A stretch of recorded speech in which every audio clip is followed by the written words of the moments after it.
আসসালামু আলাইকুম। শুনছেন সংবাদ শিরোনাম। আখাউড়ার আলোচিত সোহাগ মোল্লার সহ 10 আসামি গ্রেপ্তার। এখন শুনবেন বিস্তারিত। ব্রাহ্মণবাড়িয়ার আখাউড়া থানা পুলিশের পৃথক অভিযানে আলোচিত আসামি সোহাগ মোল্লার সহ 10 জনকে গ্রেফতার করা হয়েছে।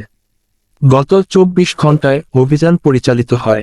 মঙ্গলবার বিকেলের দিকে সংবাদ বিজ্ঞপ্তির মাধ্যমে এ তথ্য নিশ্চিত করেছেন আখাউড়া থানার অফিসার ইনচার্জ মোহাম্মদ শামিউদ্দিন। বিজ্ঞপ্তির সূত্রে জানা গেছে, গোপন সংবাদের ভিত্তিতে আখাউড়া সড়ক বাজার এলাকা থেকে গ্রেফতার করা হয় ডাকাত মামলার এজাহারভুক্ত আসামি সোহাগ মোল্লাকে।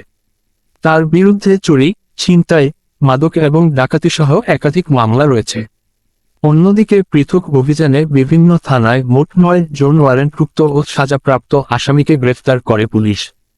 তাদের মধ্যে কয়েকজনের বিরুদ্ধে একাধিক মামলায় গ্রেফতারি পরোয়ানা এবং দণ্ড রয়েছে। আখাউড়া থানা পুলিশ জানিয়েছে, এলাকায় আইন শৃঙ্খলা রক্ষায় এমন অভিযান অব্যাহত থাকবে। ব্রাহ্মণবাড়িয়া 24.নিউজ।